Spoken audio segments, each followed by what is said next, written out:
and I'll do a little introduction before we get started.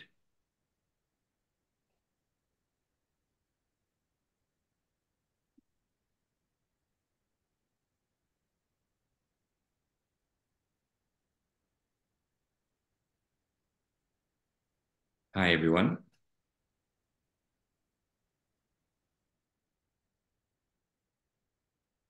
Good morning from New York. Good morning. Welcome back. We'll give people a couple of minutes to join, and then we'll get started. Can I say that it would be lovely to see people, even if you then turn your cameras off, just to not see the screens with names only. I just have a question, if that's okay. I've been wondering if the syllabus and the Telegram group is going to be available to us ongoing, or if there's a time when that won't be available.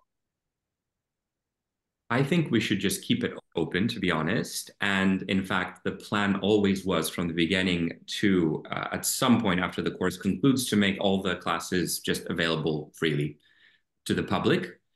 So I think we'll just keep things as they are.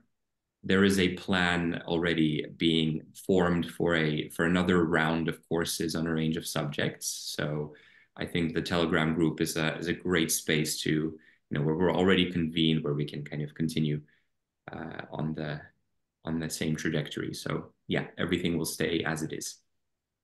That's great. I particularly find with the syllabus, there's just so much material there, and I haven't been able to go through it all. And I really, really want to be able to take a look at it over a longer period. So that's wonderful. Yeah, the idea was always that we would have a few readings that people can, get through in the course of a week in advance of every lecture, but really that reading list would be a kind of, lifelong guide, as it were, that you can keep coming back to, and that hopefully we can develop together if people have other ideas and other contributions. That's wonderful. Thank you so much.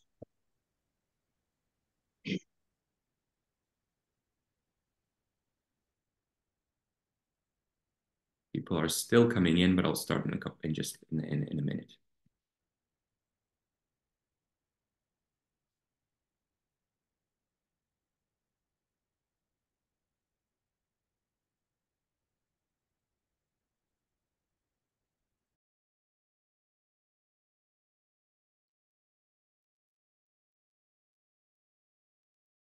And also, I should say that we're still trying to fix a date with Dr. Ndongo Silla for the class on money. He's very apologetic, but he had a series of very unfortunate mishaps on his trip, which meant that several flights were canceled. He got stuck in a different country, and he's kind of still finding his feet. So hopefully, in the coming week or two, he'll be available, and we'll announce the date of the new class. With that said, I think we can get started. Welcome all to the 8th and, barring what I just said, final class of our summer school on global capitalism. In the first 7 weeks, we looked at different aspects of what global capitalism is, on the ways in which it exploits people and nations all around the world, on the various crises from climate breakdown to colonial wars that capitalism sits at the root of. But we also know from history that capitalism can be, has been, is being, and will be ultimately overcome. With many examples, I'm being under the watchful eye here of Vladimir Lenin, who led the first great socialist revolution against capitalism. And it's really remarkable to think, if you look back at how long it took the bourgeoisie, the so-called capitalist class, to seize power from the feudal system. It was hundreds of years and dozens of failed revolutions before the great bourgeois revolutions unseated the old class of feudal lords and started building a new system in its image. And in the past century, we've had the Soviet Union, we've had China, we've had Korea, we've had Vietnam, Nicaragua, of course, Cuba, which we'll be hearing a lot about today, and many other examples of states under immense external and internal pressure trying to build a system other than capitalism, trying to build a system that better serves its people. So with that said, we have a wonderful person, couldn't think of a better person to lead us through this topic. We have with us today Helen Yaffe, who is a senior lecturer in economic and social history at the University of Glasgow and a world-leading, I would say, expert on Cuba and the Cuban Revolution. She has authored two really important books, both I highly recommend. One is called We Are Cuba, How a Revolutionary People Have Survived in a Post-Soviet World. A book that is much more expansive in its scope than the title suggests, because it's also a sweeping history of the Cuban revolutionary project. And the other book is called Che Guevara, The Economics of Revolution, which looks at Che Guevara's policy in his time as Minister of Industries, it was, right? That's right, that's what it was called. So Helen, over to you. Thank you so much for joining us. Really glad to see you. The floor is yours.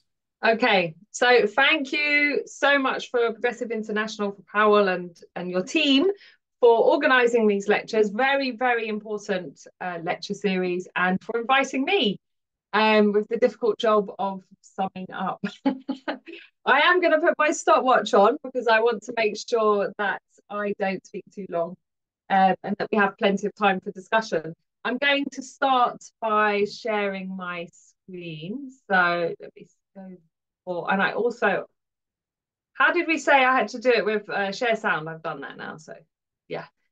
Can you all see the slide, yeah? Hold on, I'm trying to make it big screen now. Can you see it big screen? Yes, we can. Okay, great. So this is me. I've put my email there in case anyone wants to follow up. The two books that were mentioned there, and also two documentaries I've more recently co-produced, one about how Cuba's responding to climate change, and the other produced in 2020 about how Cuba had responded in the first year of the pandemic. Okay, so this is the brief or the blurb for this session. I'm going to read it out, and then I'm going to ask you to tell me what I might think was missing. If capitalism simplified class divisions, it also created new opportunities to overcome them. As firms monopolized and grew in power, their workforces socialized. Ever greater specialization made the management of production simpler. All that seemingly remained was for the workers to seize the means of production by uprooting the state structure that defended the institution of private property. But the road towards socialism has been long and rocky, and across a large agrarian and colonized world, the industrial proletariat has not always been the driving force of social transformation. What can we learn from from history's movements towards socialism, looking in particular at the example of Cuba? What are the challenges of building socialism in a world dominated by the logic of capital and empire? And what obstacles remain to the emergence of the stateless, classless society that Marx and Engels envisaged in the Communist Manifesto? So does anyone want to have a go? I think you can unmute yourselves. I hope you can, or maybe put your hands up first. What might we notice missing from this whole, from the set of problems, from the explanation of why, communism didn't just happen, from the obstacles that are faced? Any ideas? Okay, Powell, it won't surprise you that for me, it's imperialism, the concept of imperialism. And we'll look at how that links all these issues. As I was looking for a bridge, how do I go from this blurb to talking about Cuba? And this is the essential issue. So we start off with the premise of Karl Marx and Engels in the Communist Manifesto, which is referenced in the blurb, right? So Marx and Engels has envisaged communism arising in the most developed capitalist countries, those societies would already have a huge accumulation of wealth and technology that the working class would appropriate to liberate itself from exploitation. Okay, so another thing that's implicit here is that at the heart of capitalism is a system of exploitation, and that communism implies a society of abundance. There is no longer the need to ration through a market mechanism. So initially, Marx and Engels believed that the appearance of the CMP, the capitalist mode of production, would signal the immediate and inevitable disintegration of the capitalist mode of production internationally. That is, they're looking at Britain. Remember, Britain is the most industrialized, the first capitalist industrial nation. It becomes the first imperialist nation. But at this point, they're looking at the export of British businesses, British capital, trade, commerce, and so on. And this is their initial perception of what happens with this process. They say the bourgeoisie cannot exist without constantly revolutionizing the instruments of production and thereby the relations of production, and with them the whole of society. The cheap prices of commodities are the heavy artillery with which it batters down all Chinese walls. The bourgeoisie draws all, even the most barbarian nations, on pain of extinction to adopt the bourgeois mode of production. It creates a world after its own image. In other words, when capitalists and capital go overseas, it combats the feudal social relations existing in those countries, and it sort of generates capitalism in and of itself. However, by the time Marx is writing Capital, which is his really economic analysis of the system of capitalism, right? And it's not predicting a future society, which we call communism. It's really focused on analyzing how capitalism works, how it emerges, and so on. He notes in Capital that the relationship between the capitalist mode of production and the pre-capitalist mode of production is more of a dialectical process. It involves conflict, and I'll take one small quote from Capital. He says, in the colonies, the capitalist regime constantly comes up against the obstacle presented by the producer, and that is the producer who owns the means of production. That might be a subsistence farmer and so on. Where the capitalist has behind him the power of the mother country, he tries to use force to clear out the way the modes of production and appropriation which rest on the personal labour of independent producers. Now, where might we think of an obvious example where the capitalist has the power of the mother country? It is, of course, the prime example, the British East India Company, right, which, colonizes. Private company effectively starts the process of colonizing India before the British state comes along to finalize that process. And so they start, Marx and Engels start to look more closely from the 1870s and 1880 at the process of what has happened in Ireland, Britain's oldest colony, and India, Britain's largest colony. So in relation to Ireland, they noticed that the landed aristocracy drove peasants off the land.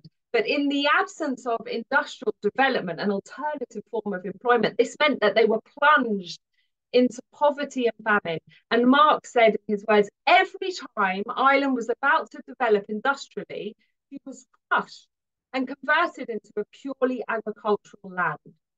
In relation to India, Marx described Britain's role as an act of English vandalism, which pushed the indigenous people not forwards, but backwards.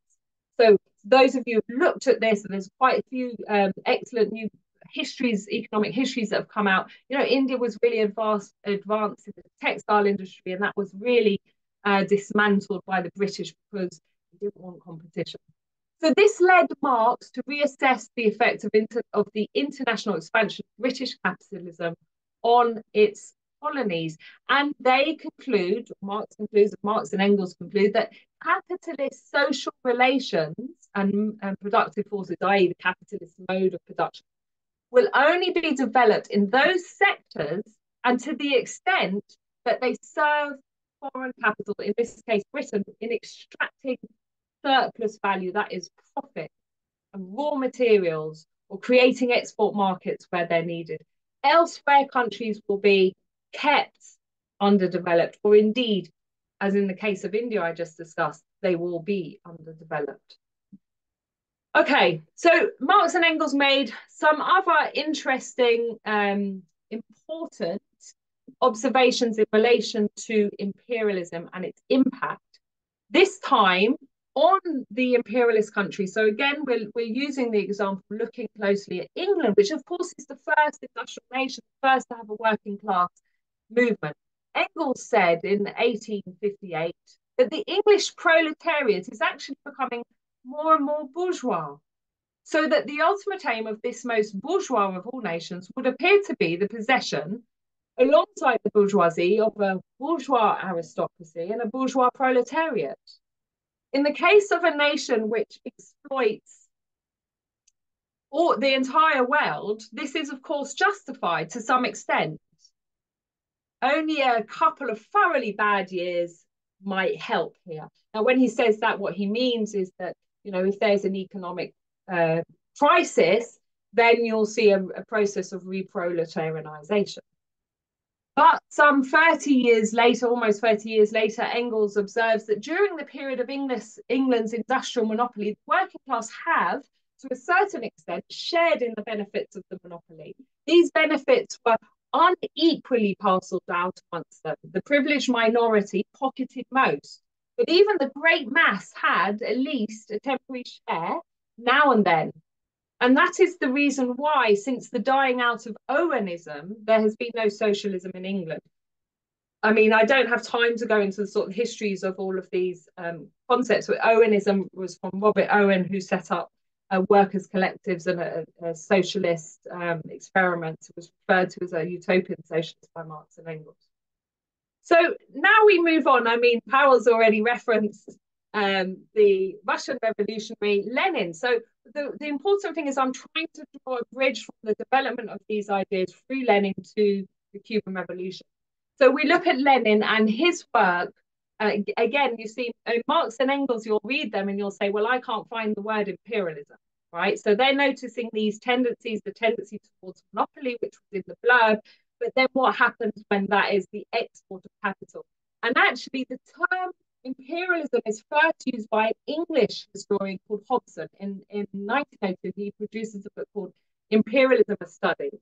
And Lenin draws on that work, and he draws on this analysis that I've just introduced you to of Marx on the impact of the capitalist mode of production overseas when it clashes with the pre-capitalist mode of production. And he formulates a concept of imperialism, which is very complete. And this is a quote, it's the sort of place from his work where it's most emphasized. So, imperialism is the following elements. First, the concentration of production and capital has developed to such a high stage that it has created monopolies, which play a decisive role in economic life. So the whole concept of free competition is no longer relevant, right? Adam Smith, his moment and his route to the wealth of nations is now surpassed.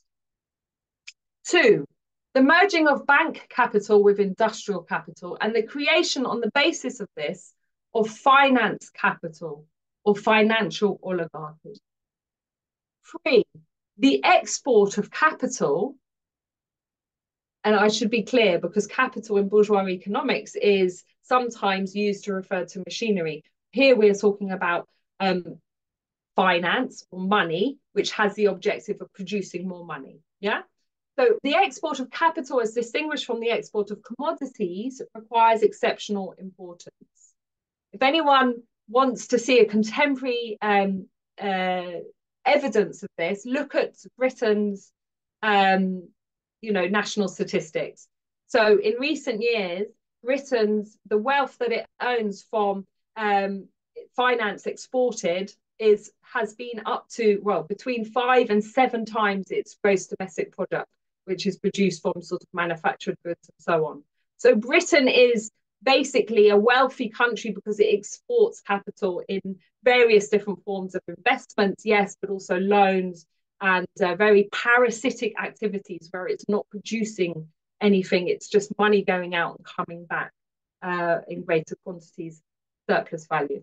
Okay, so the formation of international monopolist capitalist associations which share the world among them, and the territorial division of the whole world among the biggest capitalist powers is complete. So the whole world has been colonized, and all that can happen now is a conflict to reshape colonial control over those countries. So imperialism for Lenin is the structural domination of countries and regions through different means. This is not the boots on the ground of colonialism necessarily that happened before. This is a new financial mechanisms and so on. Lenin concludes that what is needed is a revolution to break the chains of underdevelopment, because imperialism has trapped these countries in a situation of underdevelopment.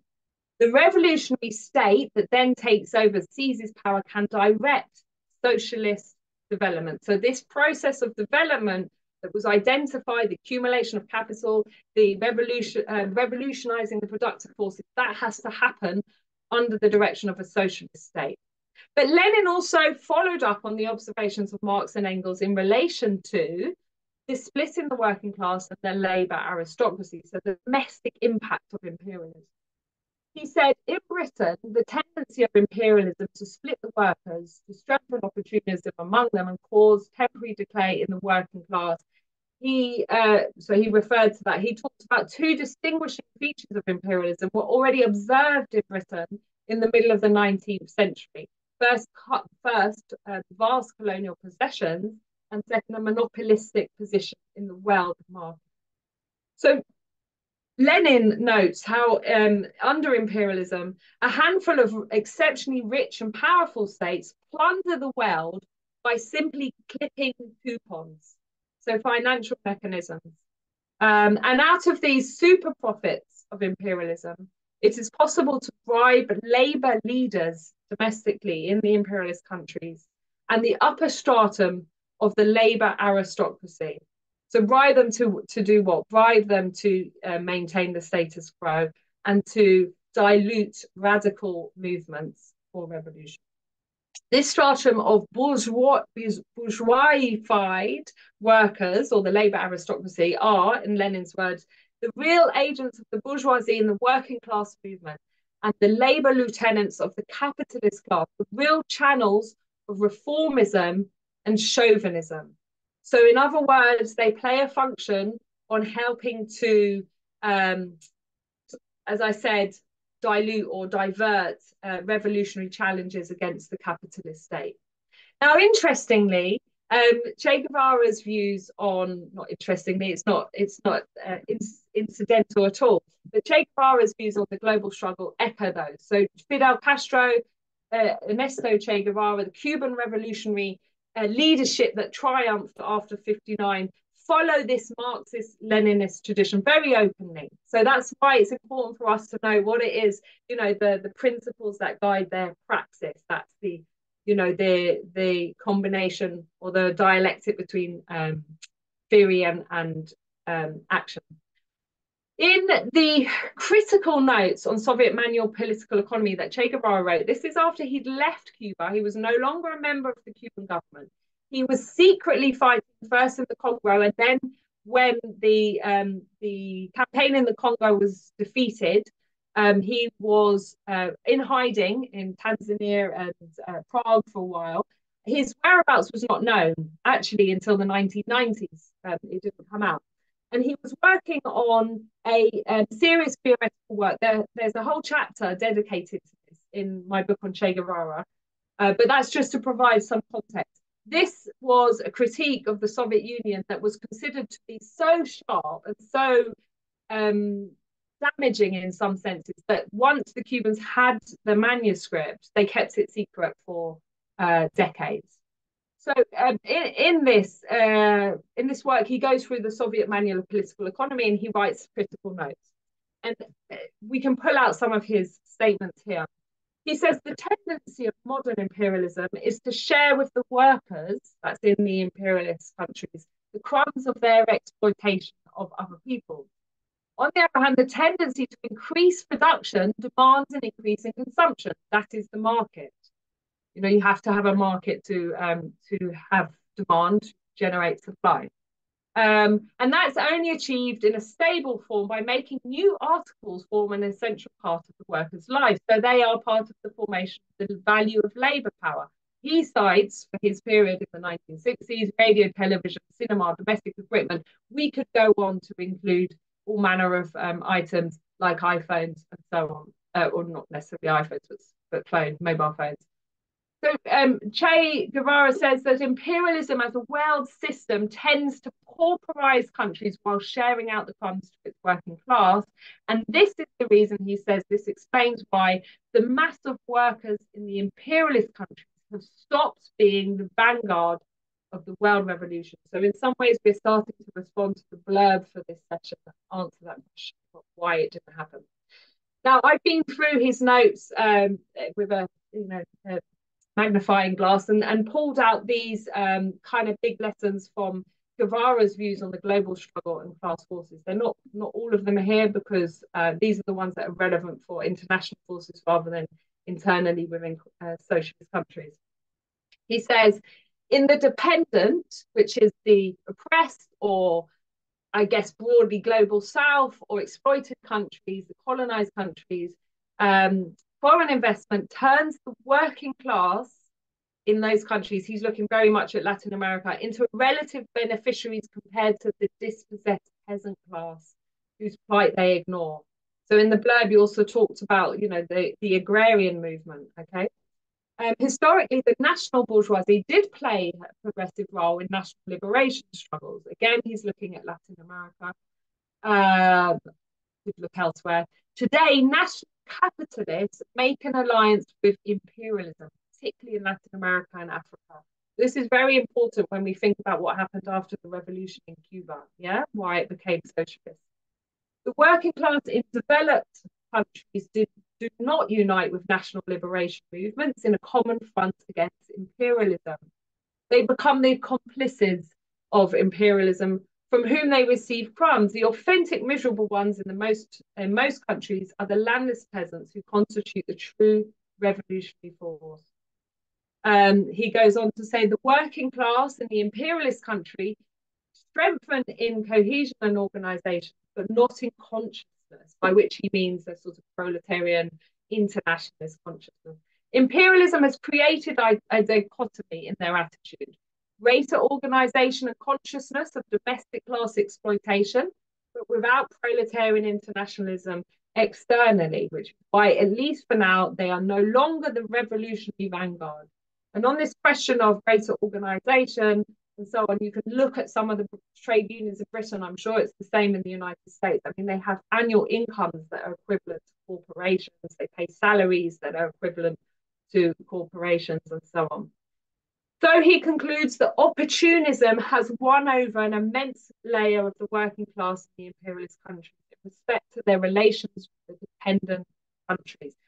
So this is his following up in that tradition, understanding of the impact of imperialism overseas and internally in the imperialist countries.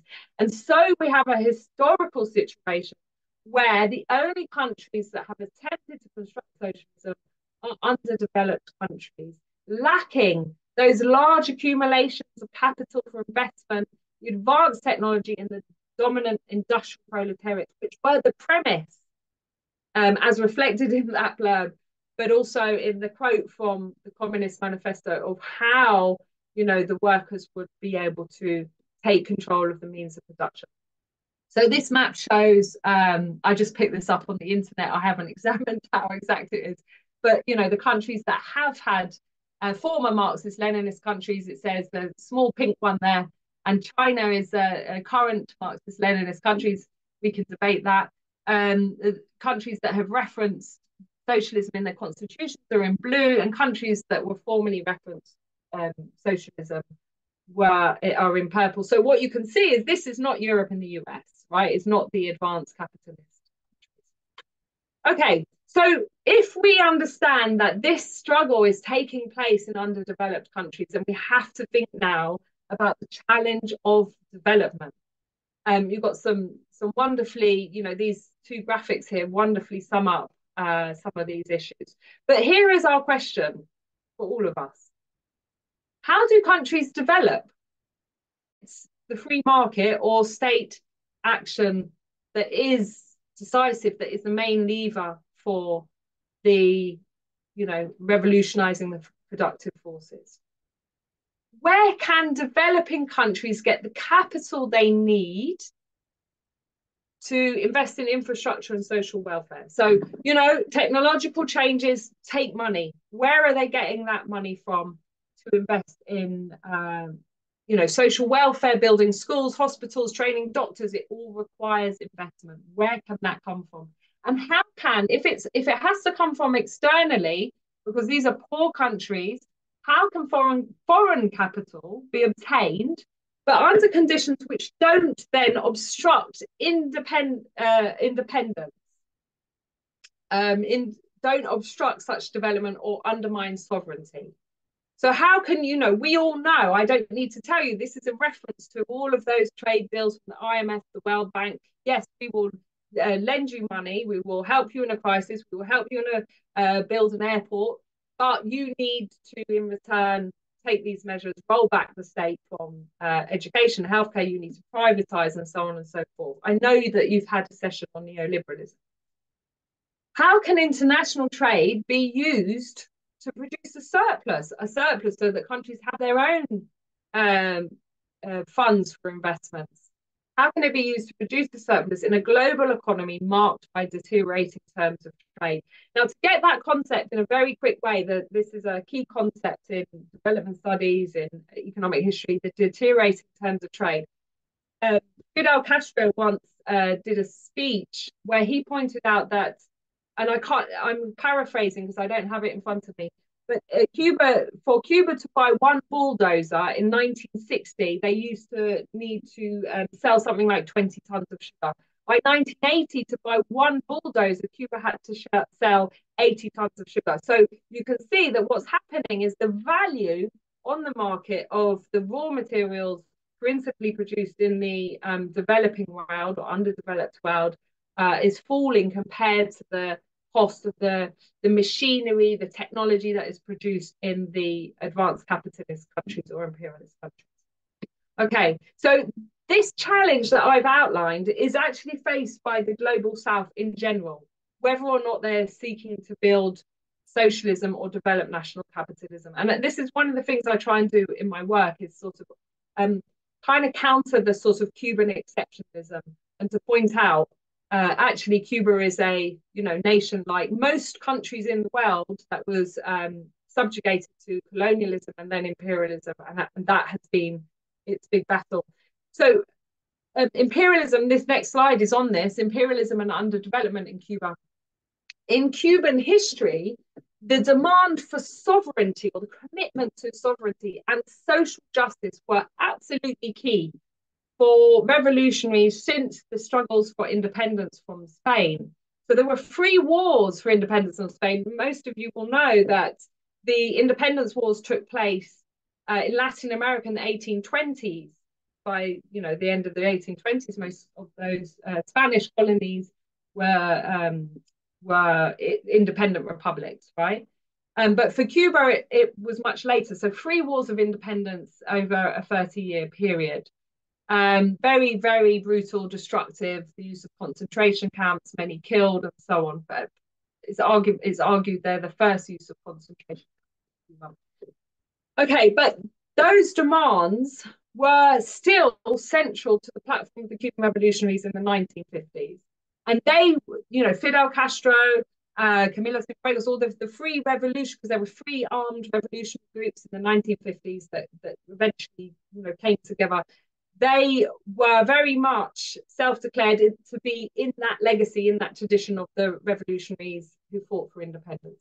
So for the Cuban revolutionaries of the 1950s, US imperialism was the principal explanation for the island's underdevelopment. That is its structural weaknesses, right? The social injustice that they are combating. And if any of you haven't, I would encourage you to read, because it's quite an incredible historical document, the speech by Fidel Castro in 1953, History Will Absolve Me. And he has this quite rich depiction of the socioeconomic situation and political situation in Cuba, but the level of poverty in different areas that he examined. Yeah, and the children running around with parasites in the countrysides and with no electricity and so on. So, but it wasn't just the Cuban depiction. I mean, there are reports that I cite in my work from the World Bank and the other US investors who've gone to Cuba and evaluated. But also this person is really interesting. Edward Borstein was a US economist, and he'd actually worked, I understand it, on the US war planning effort during the Second World War. So he had some experience of introducing planning, and he went to Cuba in the early 1960s to assist them with the process of introducing planning.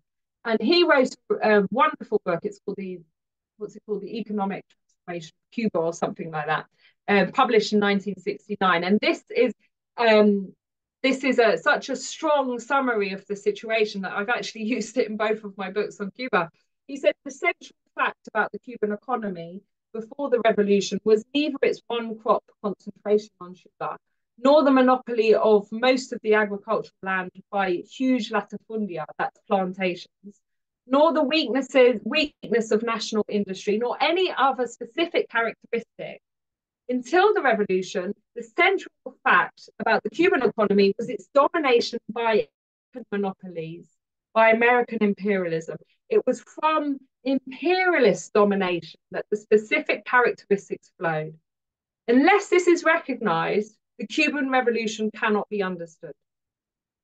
Okay, so I have a short clip. I'm just going to show maybe a minute or so of the Cuban Revolution, because, sometimes it's good to remind ourselves to sort of, what the level of combat that was involved. So we'll just have a quick look at this.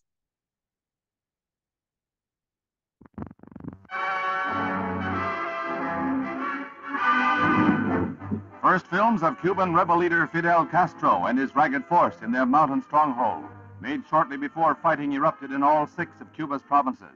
This is the band, numbered at about 1,000, that for 16 months has held out in the rugged Sierra Maestre Mountains near the island's eastern tip. Ill supplied, they make many of their weapons in crude jungle workshops. Mines and grenades made here have proved as unreliable as they are makeshift.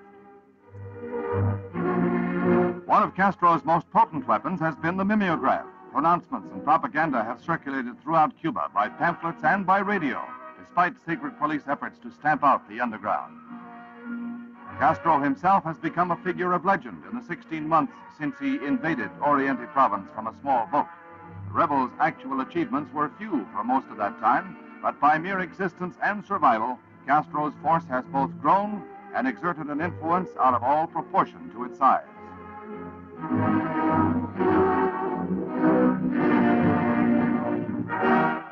Castro's plan of action? To fight by any means until the Batista regime is toppled. Sabotage proved effective in paralyzing Oriente province for weeks before the general outbreak of fighting. But Oriente is the province most remote from the heart of the country. Okay, so just to sort of locate us and, what was the Cuban Revolution? What was the sort of, battleground? The Cuban Revolution, obviously, that was filmed quite early on, but it seizes power, right? 1st of January, you probably all know, New Year's Eve, Batista toasts his cronies and he says, I'm off out of here, and off he goes. And the rebel army goes in to seize Havana. Meanwhile, Fidel Castro comes down. He spends 8-9 days traveling through the whole island, received, welcomed largely by the mass of the population, and so on and so forth. So they take power. And they have 2 main alternatives, 2 real alternatives. Firstly, they could renounce the idea, which is in their program, the Moncada program, the revolutionary program. They could renounce the fundamental changes in order to be acceptable to Washington, and that is to operate within the limits imposed by Cuba's subordination to the US.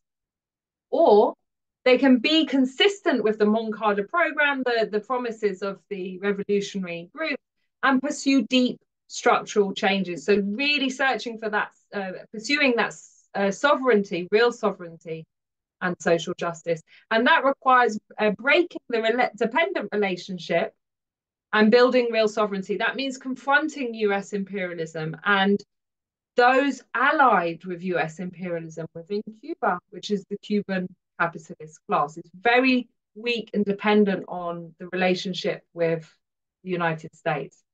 So the revolutionary government takes the second option. It expropriated the private sector and adopted a centrally planned economy and state ownership because it saw it as the best way to tackle Cuba's historical development challenges. The commitment to operate within a socialist paradigm implied additional restraints and complications, particularly in the context, I think 1950s, coming out of the McCarthy period in the United States, Cold War at its height, and in the context of Cuba's structural dependence on and geographical proximity to the world's leading capitalist power. So I think that the first part in the pink box is very important to make that point, because if you read a lot of the work that comes out in English about the Cuban Revolution in a school of interpretation called Cubanology, you'll constantly be told that Fidel Castro decided, almost as if on a whim, individually, to take Cuba into the embrace of the Soviet Union in order to maintain power. That there's no ideological commitment, there's no political motivation there. So that's very important that's one of the reasons that I really assert that. And in relation to, I don't have time to produce statistics, but Cuba's dependence on the United States was, really 80% of the economy is from sugar, 80% of sugar is exported to the United States, and the 95% of Cuba, 100% of Cuba's machinery and equipment comes from the United States, 95% of spare parts. So it's really a total dependence on the United States. So in this context, we go back to Che Guevara because, of course, I studied his economic work and contribution as a member of the Cuban government. And this is the way that Che Guevara perceives the problem that they face on seizing power. How do you achieve economic development with equity from a position of underdevelopment, blockaded and attacked, without relying on capitalist mechanisms which would undermine the collective consciousness and new social relations integral to socialism and communism? So Che Guevara was head of the Department of Industrialization, president of the National Bank, minister of industries. He had many political and military, political and diplomatic roles. And he developed something called the budgetary finance system of economic development.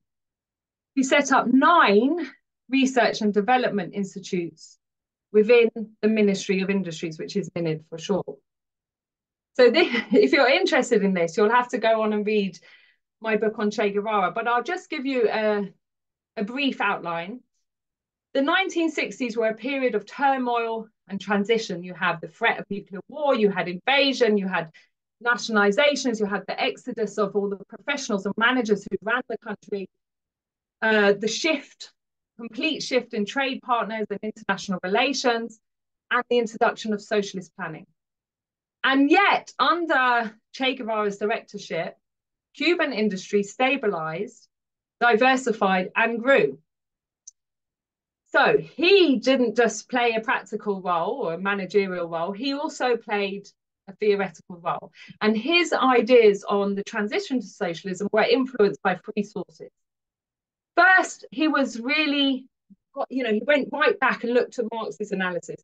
Marx on capital, yes, his analysis of the capitalist mode of production, Marx identifies that the regulating law of motion of capitalism is the law of value. But he also goes back and looks at early Marx, where he talks about, the nature of humankind and how you can decommodify human beings, how you can decommodify labor, right, and create, society of harmony with humans and nature.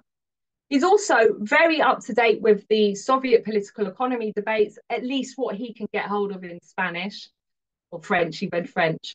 The debates underway, this is a big period of reform, of liberalization in the Soviet Union, lots of debates. So, you know, as Che says, they notice there's stagnation, bureaucracy, corruption, but their solution is constantly to make concessions to the right, in other words, keep liberalizing rather than go to the root of their problems. And finally, he was influenced by the capitalist corporations in Cuba. Remember that Che Guevara was in charge of industry when the big capitalist corporations and small ones were nationalized. And he gets their records and he starts to go through them, and he notices the way that they centralize organization, the way that they, if you have the head office in New York and you have a subsidiary in Cuba, when they exchange goods, they don't charge money to make a profit between them. They do it as an accounting technological advancements and the use of technology. And from this inquiry, these different strands of inquiry, he sees that the law of value is at the center of the problem. His analysis of the law of value is therefore integral to the unique system of economic management that he develops in the Ministry of Industry. It's called the budgetary finance system, and all of the practical policies that he develops since then. Now, this is about the plan versus the market. So the law of value, I mean, you know, I can't go into it in any sufficient detail, but just to stylize a summary. For the law of value to exist, you need private ownership, production for exchange, the social division of labor. Labor power must have become a commodity, and this becomes the regulating law of motion of capitalism, the law of value. So the question is socialism possible, again, in an underdeveloped country which doesn't have the fully developed capitalist mode of production? If Marx talked about, you know, socialism, communism coming after the full development of capitalism, is this route that's advocated by Lenin to seize, you know, to break the chains of underdevelopment, seize the state? Can you carry that out? And this question is intrinsically linked to the question of how to organize and direct the use of the social product. So everything we produce is social. How do we organize and produce it if it's not through the market mechanism of demand and supply? Yeah, those who can afford get, and so on. So it's linked to the problem of underdevelopment and scarcity. In the socialist bloc from the 1950s, what was the conclusion? The solution was to use market mechanisms, i.e. capitalist type mechanisms, profit, incentive, competition, using things like credit, self-interest, and so on, to develop the productive forces. So mechanisms from capitalism in order to develop socialist economy. But the idea was that we develop the economy and technology, and then at a later stage, we'll deal with the question of socialist consciousness. Yeah? Che Guevara was arguing strongly that the reliance on a law of value or market mechanisms undermines the collective consciousness, which is necessary to build socialism, and therefore it obstructs the construction of socialism and communism. It's not something you can deal with later. You must deal with it in parallel. Thus, in order to develop, to foster development in socialist countries, you need to find alternative levers. What could they be? The national plan, investments in science and technology, socialist consciousness itself, and other what's called, there's lots of detail of this in my book, administrative mechanisms, not financial ones. So for Che Guevara, socialism is a phenomena of both consciousness and productivity, and they have to be built in parallel. Okay, so Guevara, because many ministers who have taken over the revolutionaries, you know, they have members of the old kind of communist party. It was known as the Popular Socialist Party. they want to automatically copy the Soviet Union, the system of economic management in the Soviet Union. But Che Guevara is against that, and he works in the Ministry of Industries to develop this alternative. And beyond doing it himself, he also instigates a debate. This is known subsequently as the Great Debate in Cuba. It takes place between 1963 and 1965. It is about the search for solutions to increase productivity and efficiency within the framework of socialism, within the framework of socialism. And Guevara concludes in 1964, his last sort of complete work of reflecting on his budgetary finance system. We deny the possibility of consciously using the law of value, basing our argument on the absence of a free market that automatically expresses the contradiction between producers and consumers. Because, of course, the state has taken over much of production and property. So the law of value, he says, and planning are two terms linked by contradiction and its resolution. And in the Ministry of Industries, he, as I said, develops the BFS, budgetary finance system, as a overt critique of the USSR system, which is known in Cuba as the auto-financing system or economic calculus. Now, I have to say that the Great Debate was never resolved in Cuba. It was never, okay, you've won the argument and so on. And Che Guevara left Cuba, as we know. As I was saying, he went first to the Congo and later to Bolivia. So this question, this debate remains, right? This is the question. How do you build socialism in Cuba? Now, the first premise was a commitment to socialism, and that remains. The commitment of the socialist plan of economy has not changed for 65 years. But there has been a lack of consensus about how to pursue development, so how to, pursue that productivity and efficiency within a socialist framework. So I've said about the Great Debate, and the issues were never resolved, and that explains why in the first 3 decades of the Cuban Revolution, before the collapse of the Soviet bloc, there were 5 different economic management systems used in Cuba. Since then, since the collapse of the Soviet bloc, it's even harder to distinguish separate approaches, but at least 3 separate approaches have been developed in the post-Soviet period.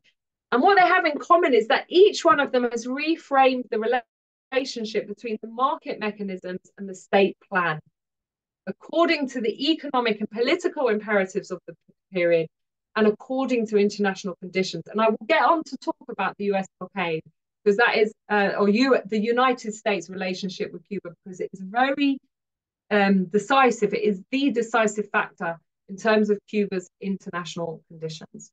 But just to show, right, because I think a lot of people don't realize how much debate and flexibility there's been in Cuba over the decades. What I've got here is you have the time period in black on my left, and this is the search for solutions. I've called this the Guevarista pendulum. Now, the name of the economic system under market mechanisms is in blue, and the name in red is under administrative mechanisms, which is closer to Guevara's system. And as you can see, you can imagine a pendulum swinging from one to the other. So the economic system in Cuba has gone closer to Guevara's critique of the Soviet political economy and market mechanisms, and then it has swung away.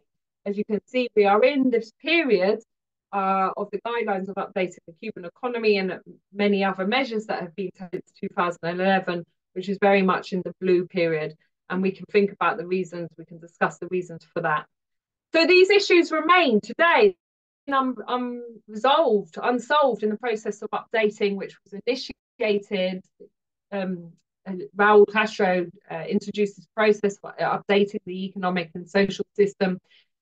And here are the key questions. How do you stimulate production productivity while maintaining development process focused on human well-being? Who should own and who should control production and distribution? Should be the private and social accumulation between the plan and the market? And are they complementary or contradictory? And what democratic structures? What is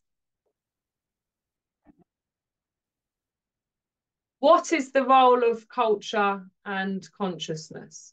And we can add additional questions. Do market openings that have happened, particularly since 2011, do they change social relations in Cuba?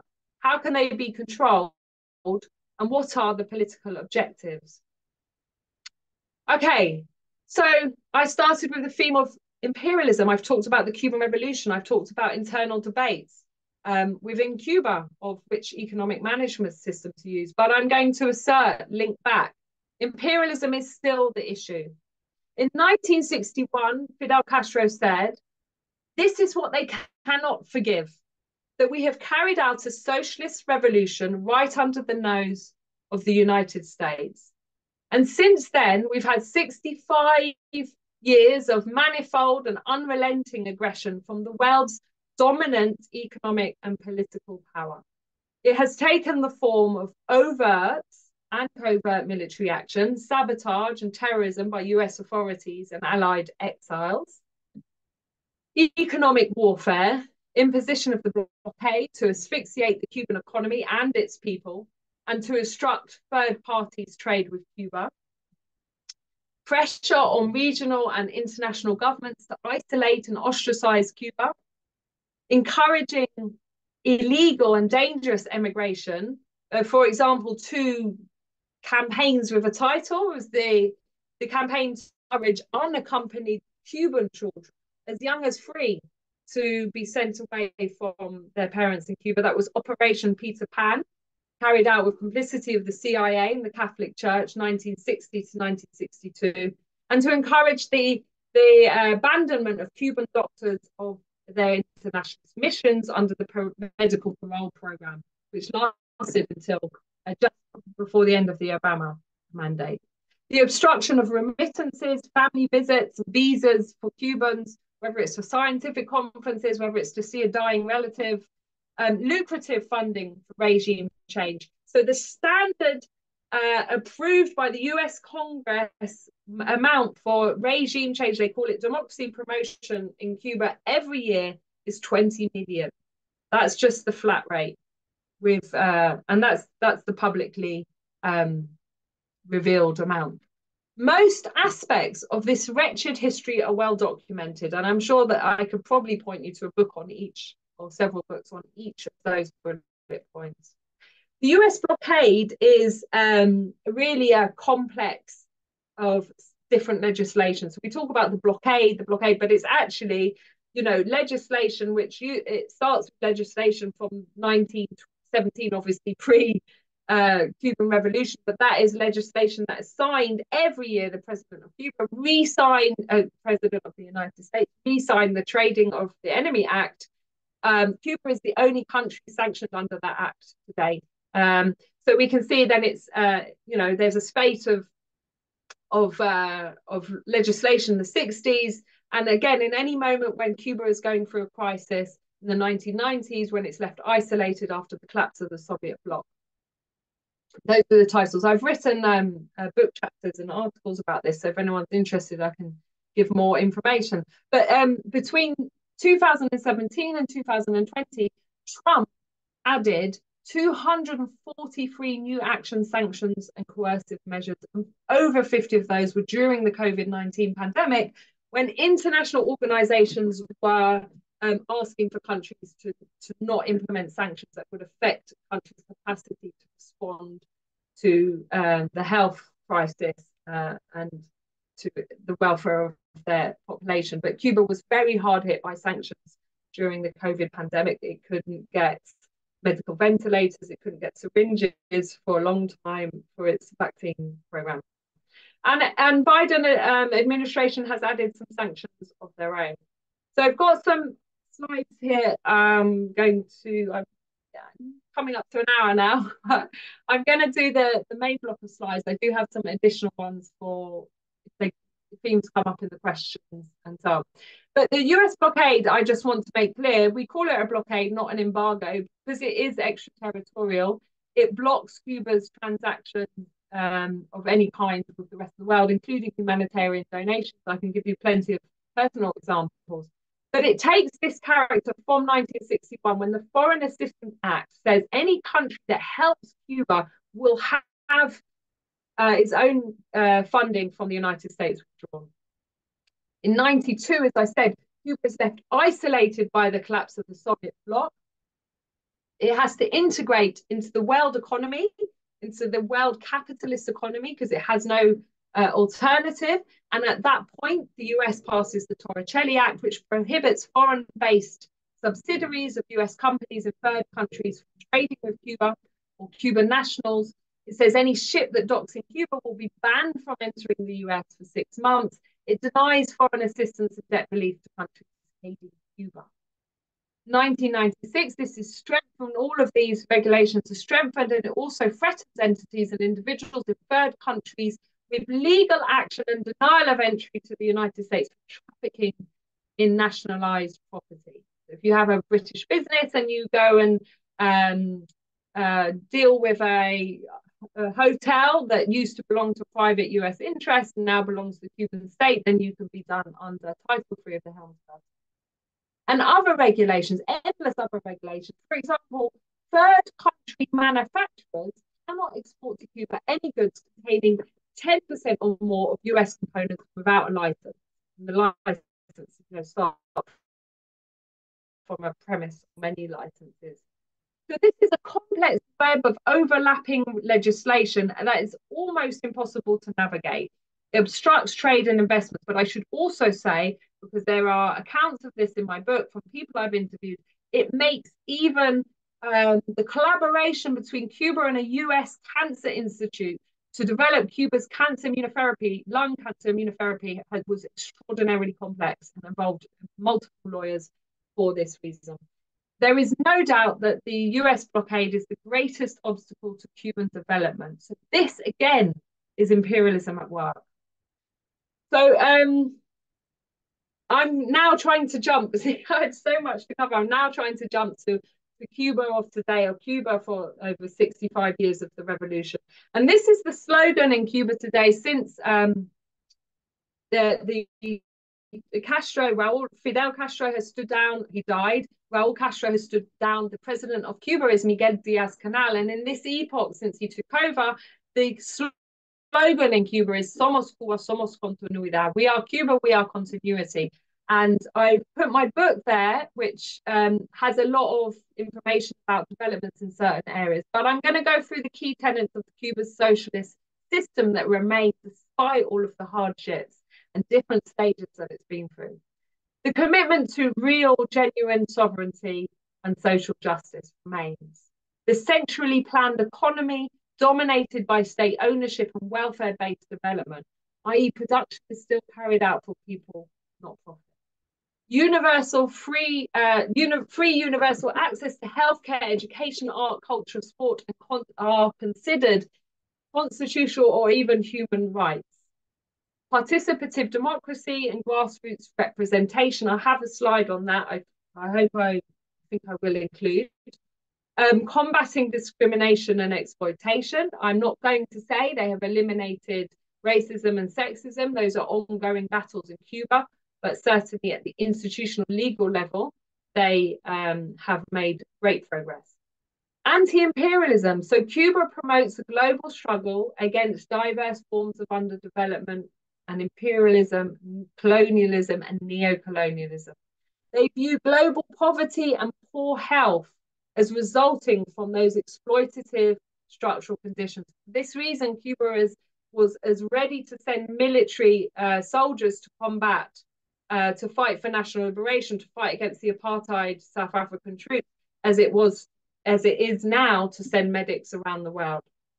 So that is their commitment to proletarian internationalism and anti-imperialism, whether it's medical or military aid and development aid as well, because they also help with technology and so on. So I'm going to say something now about what's been achieved, because we've talked a lot about obstacles and problems, but really it's quite astonishing how much they've achieved despite the despite everything that they have struggled to overcome.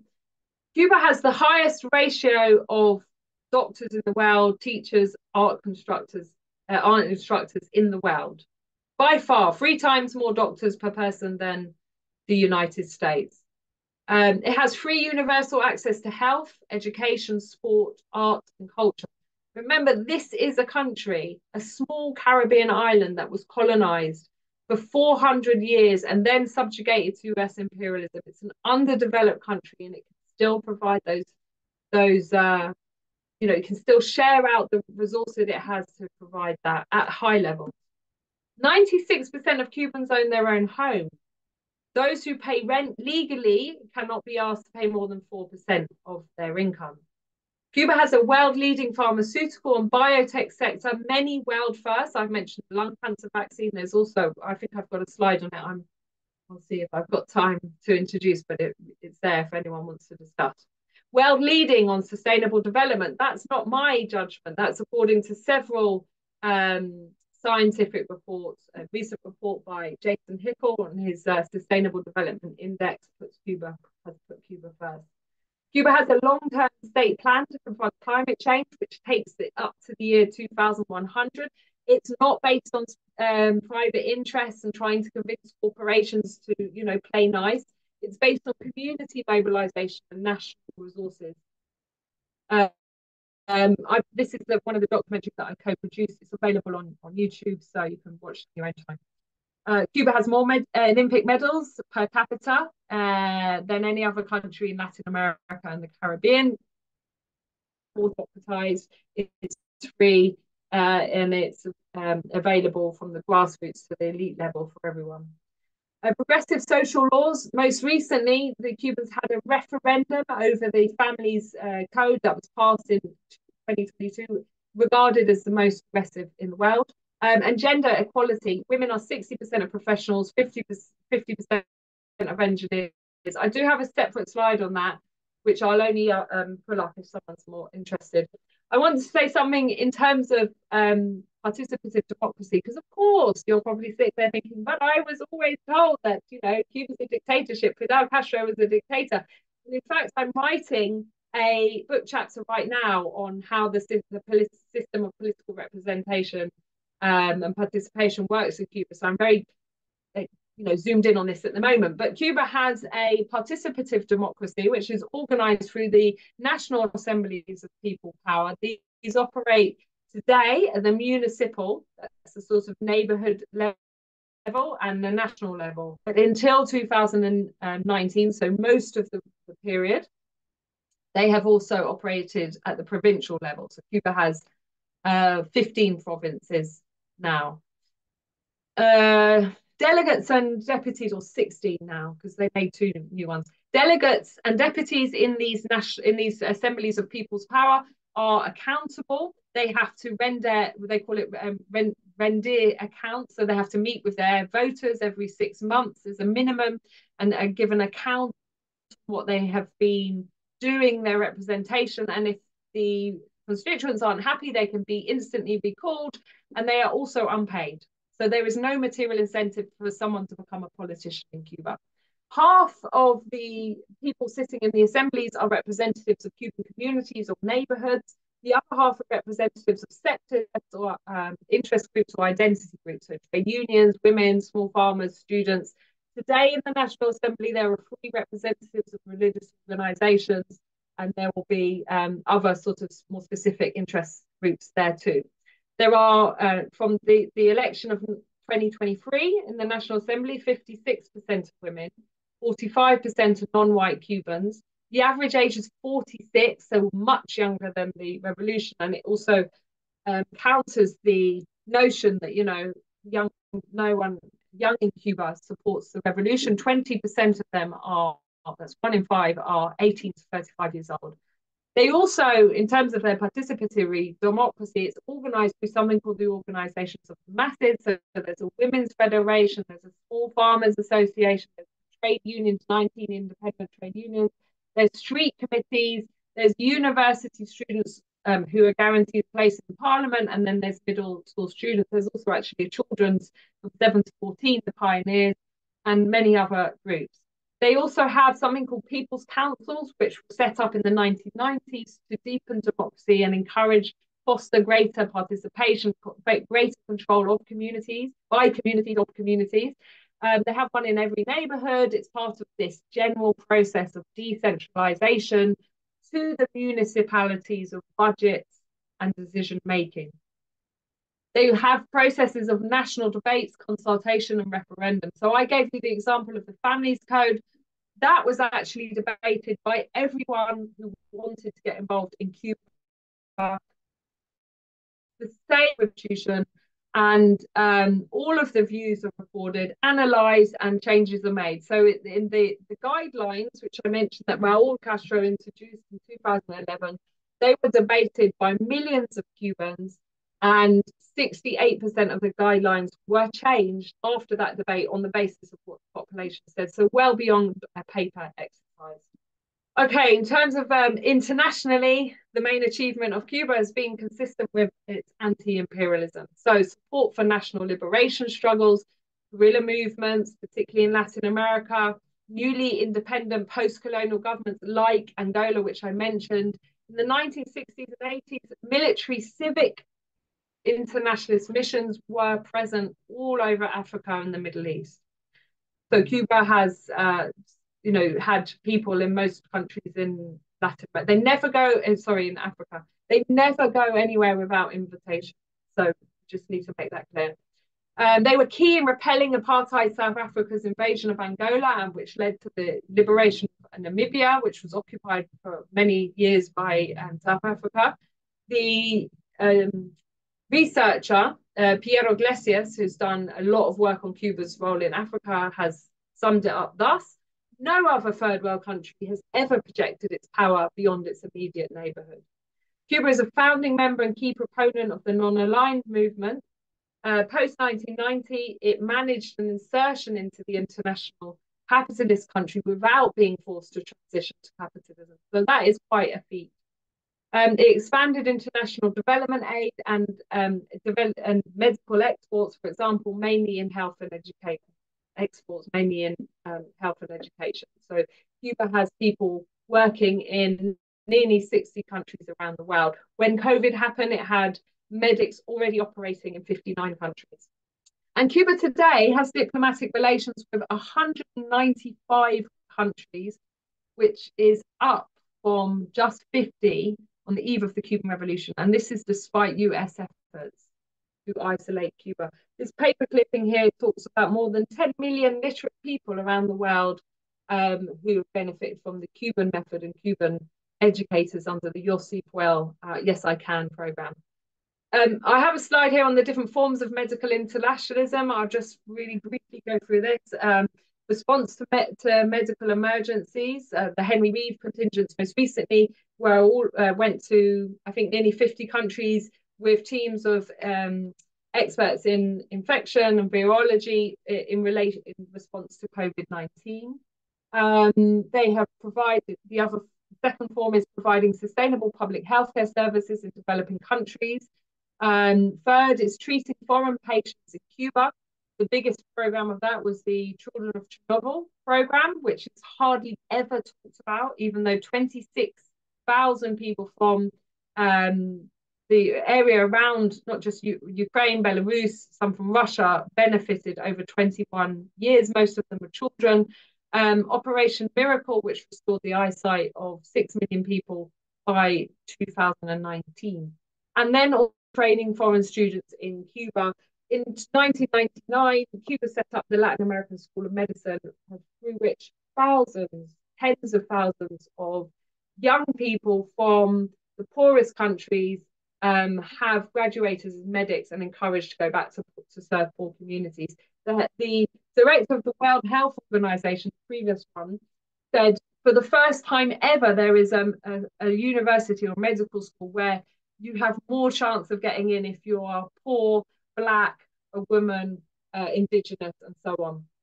So most of these programs have received no payment. Most of them still don't. They have assisted the global South, the poorest and least globally influential nations. So this is a point to respond to the criticism that this is soft power. From the mid-2000s, the export of healthcare professionals did become the main source of income That starts with the Oil for Doctors program with Venezuela. But there is a sliding scale based on the ability of a government to pay or not. So half of the countries where Cuba has medics do pay, another half, some of them are on a lower rate, and then the other half don't. So, for example, sending medics to a oil-rich country in the Middle East helps Cuba to get the money it requires to keep hundreds of medics who are constantly in Haiti holding up the public healthcare service.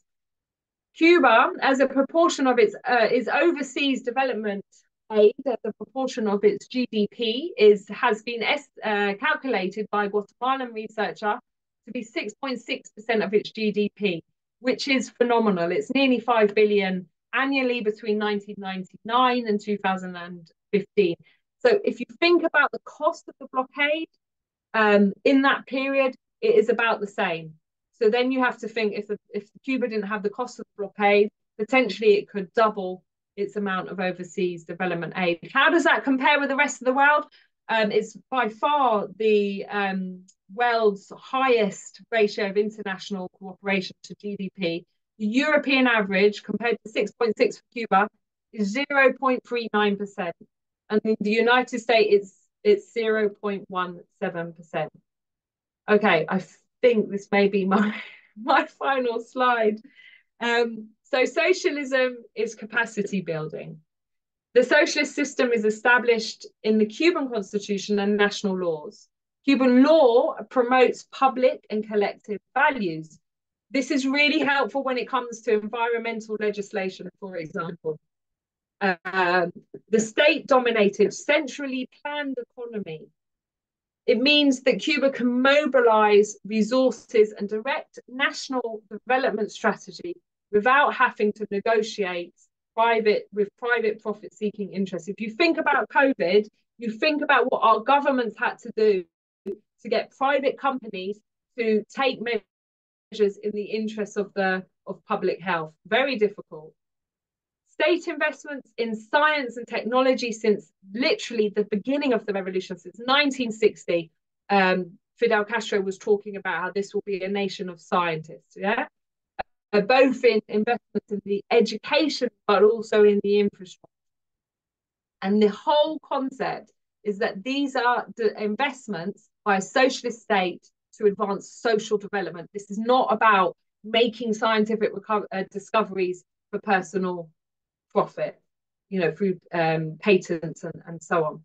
The civil defense system has been very important. It's acknowledged globally. It's world leading for natural hazards, disaster response and stuff, but it can mobilize people in response to COVID-19, for example. The civil defense is very important. The national system we discussed, it creates this ability for dialogue between the central government, the leadership, and the ability to mobilize grassroots communities. I see that my internet's a bit unstable. I hope you can still hear me. Cuba has the capacity to collect and analyze local data. Why is that important? Sounds very boring, but actually it's vital because it facilitates responses by government and institutions of the state to respond to local problems. And the mobilization capacity, which remains today, despite the economic crisis, of the Cuban Communist Party. It puts political will behind certain policies like the environmental policy or, for example, the Progressive Family Code, and it can mobilize public and institutional state responses. Okay, so there are many challenges that Cuba faces. Budget deficits, foreign currency shortages, low productivity, difficulties in accessing foreign capital, distortions of accounting and incentives, inflation, informal currency market. These, Cuba is in a deep economic crisis at present. I should have premised those comments by saying that. One of the impacts of this is massive emigration of, particularly of young, skilled Cubans overseas. It has meant a massive de-skilling, the loss of the workforce, creates problems demographically and so on.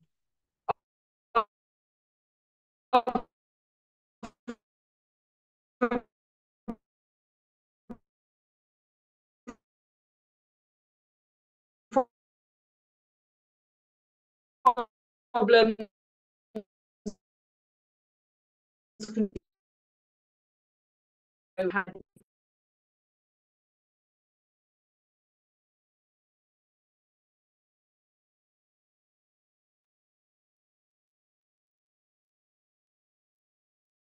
I'm not the only one who's lost Helen, am I?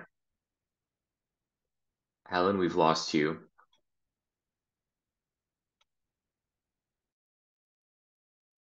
Oh, it's a serious problem.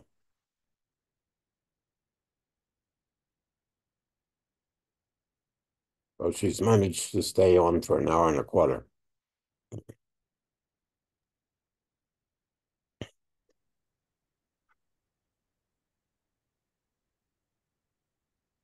I think we've lost her. I'm sure she'll be back in a couple of in a minute or so. I'll send her a message. She's dropped off. Not quite sure what happened. It's that world-renowned British infrastructure.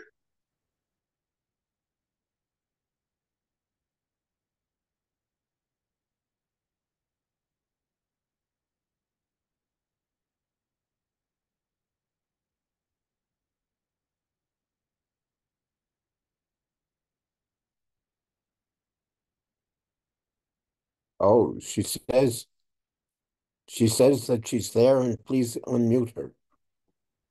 Hi, Helen. I actually don't think I can unmute you.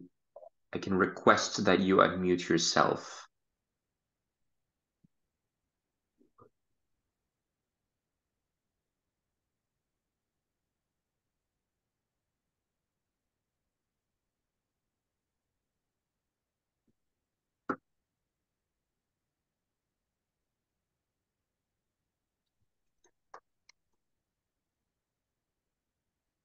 Hello.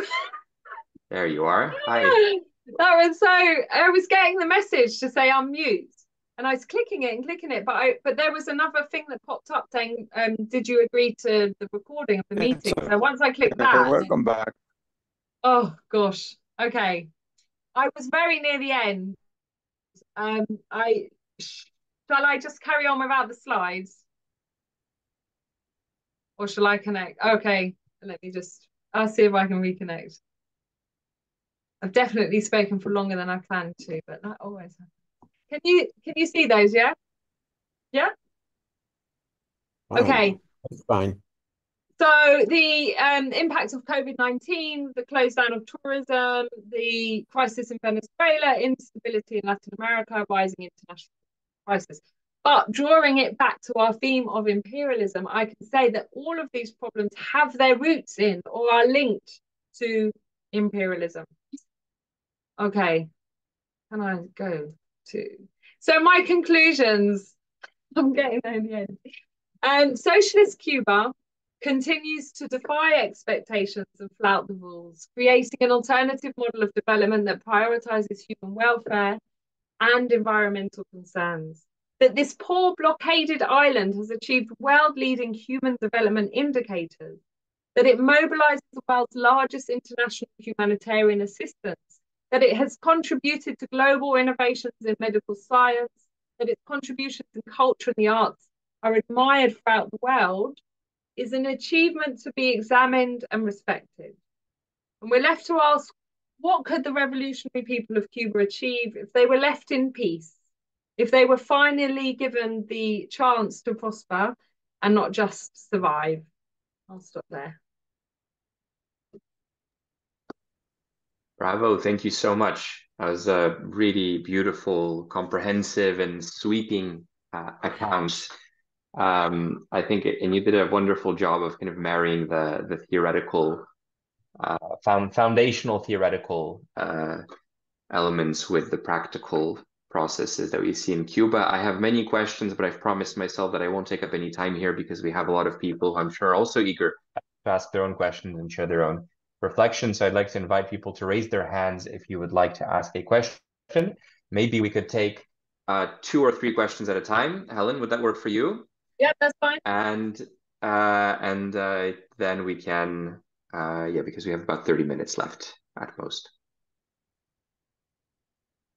We have one hand up for now, so John, the floor is yours. Yeah, can you guys hear me? Yeah. You mentioned, Helen, the number of connections that Cuba has with other countries in the world, being one of the highest, I think you said, I think like 195 or something like that. I wondered, has Cuba ever like taken on the role of mediating between conflicts? Yeah, shall I just answer that if that's the only question? We have one more question in the chat from Maria, which is it true that Cubans are very happy people? I was there in May. They are very happy people, but I'll let you answer that, Helen. I have family in Cuba. So I don't like answering for the Cuban people, but I can answer from my observation. I mean, look, right, it's funny, isn't it? Because they do these surveys, right? The happiness survey and stuff like that. And it's, you know, I don't know, it's like Norway or somewhere. Finland, I think, comes out on top. I mean, happiness, how do you measure it? You know, Cubans are Caribbean people, yeah? So have the capacity to complain about everything. I mean, you could be sitting in paradise and complaining. Does that mean they're not happy? I mean, you know, there's people in Cuba who are probably miserable. There's people who are excited by life and everything, because it's just people, right? People are diverse and complicated and dramatic and so on everywhere. So, but one thing I will say, because this is actually something I've discussed with some of my closest Cuban friends and family, right? About, you know, how happy they are in Cuba. What the Cubans don't have to deal with is the anxiety that we have.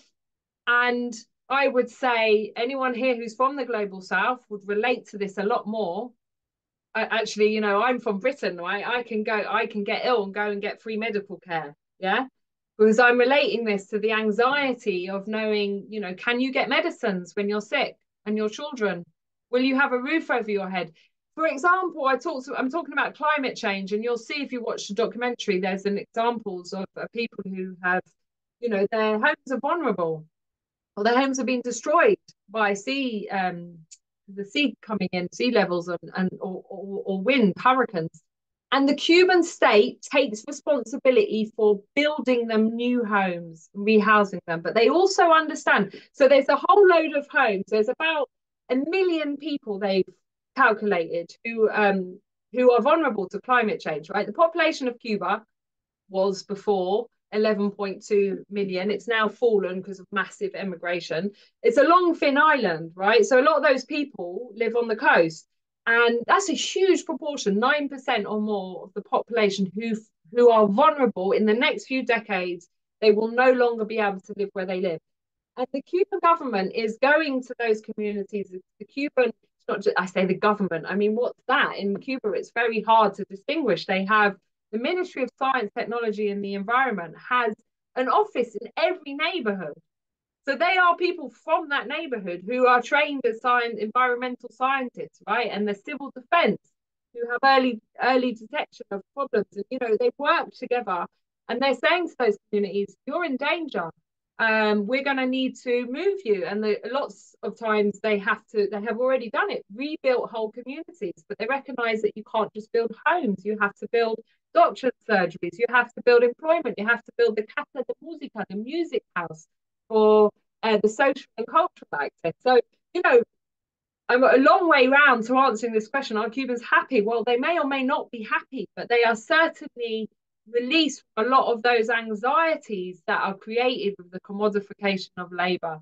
And, you know, the understanding that the state will look after them, that they have one of the best healthcare systems in the world, that they have more doctors per person than anywhere in the world. Now, all of that is under threat. I'd be totally clear with you. All of that, the ability of the state to provide for the people of Cuba at high standards, because of sanctions, because of this economic crisis, which is very much externally enforced. So when during COVID, right, I think from memory, Britain was on its third severe public health crisis with COVID, right, with surges. Yeah, we were on the third time the government had announced an emergency in the National Health Service, and Cuba had its first serious surge, and they had, you know, people queued up in hospitals, right? And it was totally a shock for the Cubans because they've never seen their public healthcare system under stress in that way.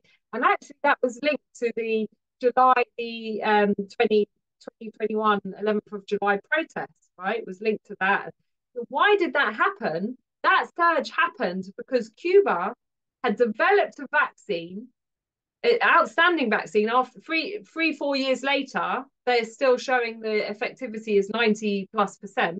They developed a vaccine, but they couldn't carry out the vaccination campaign because all of the syringe companies globally had been bought out by US companies or subsidiaries of US companies. They were sitting on a vaccine that would have prevented that surge.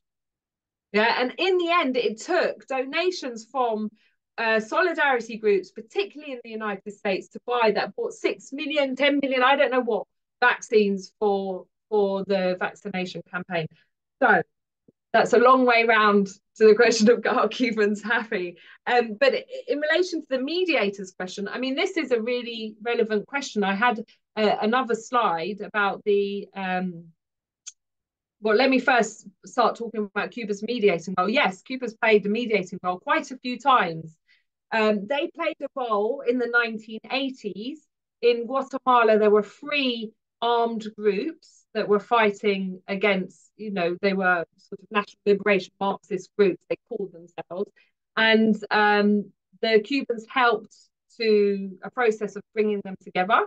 That's one thing. So that's from the sort of, not the formal diplomatic side, but more on their support for national liberation struggles. But more recently, the Cubans have hosted the peace talks between the Colombian rebels, FARC, and then the ELN. So these are probably the longest standing guerrilla movements in Latin America. I mean, you know, they are serious, like the FARC controlled masses of territory. We're not talking about a band of rebels. We're talking about, you know, an armed organization that has control of a huge proportion of the territory that at times got very close to the capital city. But terrible, you know, conflicts, terribly destructive, paramilitaries who were, you know, it's all come out now, I'm not saying anything controversial, that were killing civilians and dressing them up in the uniforms of the guerrillas. They're called false positives. All of this linked to just the campaign to clear people off the land, to clear indigenous people, Afro-Colombians off the land, because they want the land. They want the land for palm olive, which makes you think when you go into a shop, they want the land for oil reserves and other reserves that Colombia has.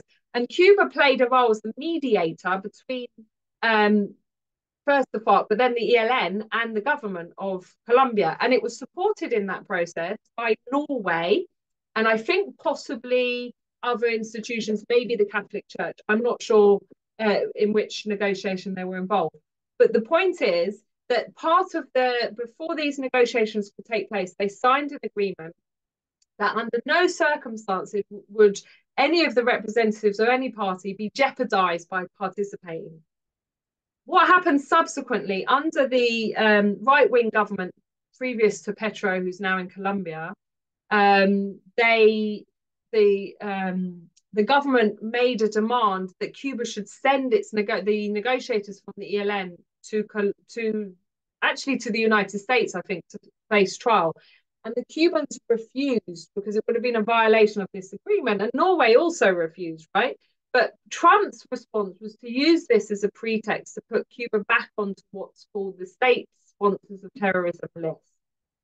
Now, the state sponsor of terrorism list is terrible for Cuba. I had a whole slide on it, but I'm not going to do that now. It is basically any country that's put on that state sponsor of terrorism list, then no financial institution or business in the world wants to do business with them, right? And there's only a few countries on that list. It's I don't want to guess, but I think Syria, Iran, North Korea, where else? I think maybe there's a few other countries that are possibly. But the point is that even if tomorrow the US Congress voted, because it would require a vote of Congress, to remove the US blockade or embargo, as they call it, but if Cuba remained on the state sponsors of terrorism list, then the situation wouldn't improve. So this stops Cuba being able to use the international financial system. I personally tried to send a donation after a hurricane in Cuba, and my British bank block that transaction, even though I'm not using dollars, even though UK law says it's illegal to implement the US blockade and so on. So Cuba has, the direct answer to your question is Cuba has played a role in mediation, and it has paid a high price because, as always in its international relations, it sticks to a very strict set of principles. For example, at various points, I mean, now it's all sort of secret archive documents that have been now researched and written about at various points of negotiations between Cuba and the US. They said things to Cuba like, will you stop supporting so vociferously Puerto Rican independence? Will you stop supporting the Central American liberation movements? And if you do, then we can sit down and talk about the embargo blockade. And Cuba said, you know, there is a direct quote from Fidel. He said, well, I've never agreed that you have, you know, the right to tell us what to do with our foreign policy. We don't tell you what to do. So, you know, they have had an extremely principled stand in anti-imperialist stand really in international relations, and they paid a high price. Helen, thank you for that. We have now at the very most 20 minutes left, or we'll really be abusing the great talents and the immense generosity of Mariana and Ingrid, who are interpreting for us into Spanish. So I propose that we cut out the middleman, and you can directly, Helen, address the 5 remaining questions in the chat. And in the kind of in maybe 10-15 minutes, if you can do that. And then we have one more person with their hand up. So maybe we can actually take that question now, and you can address them as a group. Would that work? Yeah, okay, I need a second to read. So one is, you know, can any revolution, is it doomed? Or revolution's doomed? Can you speak more about Cuban participative democracy? High level of home ownership. How is land owned? That's a very interesting question. Is someone studying? Do I have a way it gets on? Yes. Yes. Aren't there any common points of criticism of Cubans? Oh, yeah. Okay, hold on. Last one. Coming from the US, 40% of people on the brink of desperation. What I find psychological reset is a safety net in Cuba. They know the government will. Yeah, I mean, totally. The last point, you know, the Cubans keep saying no one will be abandoned. Raul Castro made that practically a mantra because he was overseeing the introduction of market, you know, introduction of market mechanism. So what do I mean by that? Because sometimes, you know, we tend to use this terminology, allowing people to set up small businesses and rent their homes and things like that. But you know, he kept reiterating the idea is not the reintroduction of capitalism. That's the last thing we want. We're still socialists. My preference is socialist enterprises, and no one will be abandoned. And in fact, I do track this in my book on one of the final chapters on that is called the Cuban tightrope between the plan and the market.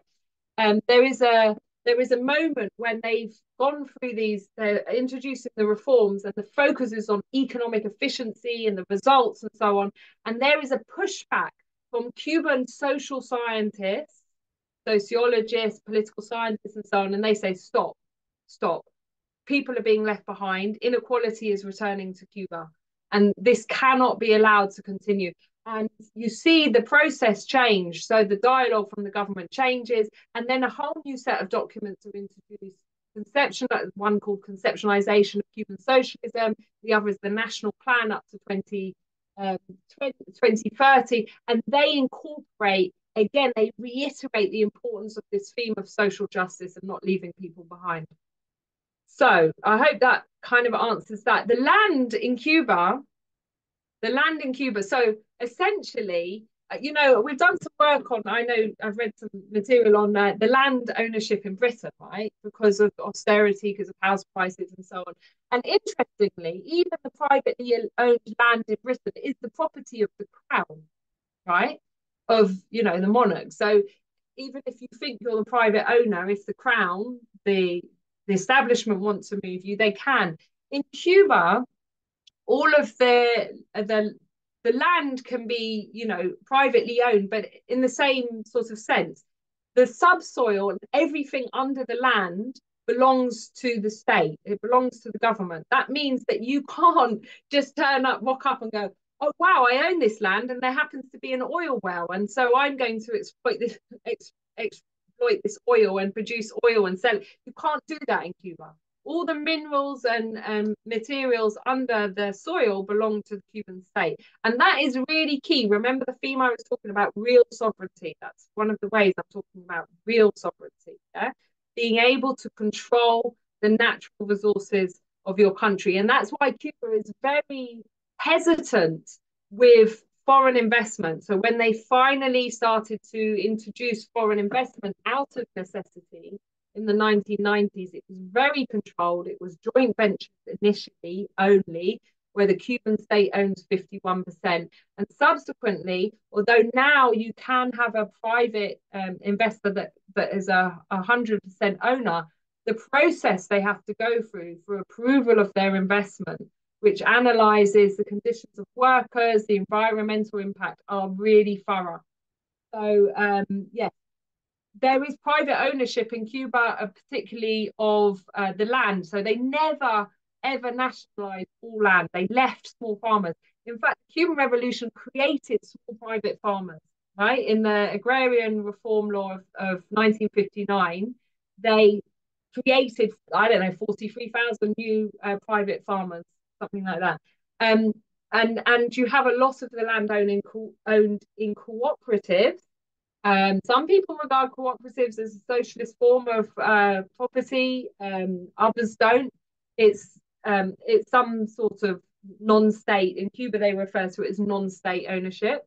But you can own your own home, as I've already said, and someone's asked a question. But ultimately, the Cuban state retains control over the land and the natural resources.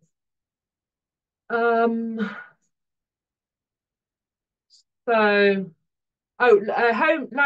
ownership. How is the landowner? That was that question. Participatory democracy. Oh my God! Like seriously, I'm so struggling to get everything I want to say into a book chapter of 10,000 words. I really don't think I should start talking about it now, but it is amazing. And you know, I put it this way. I'll summarize it this way. If you look at our capitalist liberal democracies, with the multi-party system, with the freedom of choice, freedom of expression, you know, political and civil liberties. If you look at that, you look at what you're going through now. I suspect many of you from the United States, this long slog to the November elections. And if you regard that as democracy, that's your understanding of democracy. Then you look at Cuba, you'll find it missing. You can conclude there's no democracy in Cuba. Right, that's true. Cuba has a completely different system of elections and representations. It's based much more on the concept of the Paris Commune, if any of you know about the Paris Commune. And some of the key tenets are, though there is only one political party, the Cuban Communist Party, there's a lot of other organizations and sectors, but the Cuban Communist Party dominates. They do not stand in elections. So that's like, what do you mean? Because Cuba has non-party elections. It's a one-party state with non-party elections, right? So people don't represent a party. That means they are not torn. Their loyalty is not torn between representing constituents and representing the party line, which is what happens in our countries, in our capitalist democracies. Other key tenets, I think I put this on the slide, didn't I? They're non-paid, no professional politicians. Those who work on permanent commissions on themes are paid, but they're paid at the rate of salary they had in the job prior to that. That means there's no material incentive. It's not to become a politician. It's not a point of self-interest. Yeah, it's not career development. It's not a route to enrichment, which it certainly was in the 1950s Cuba before the revolution. Accountability, I talked about that. So how can we get a copy of the article? I need to finish it.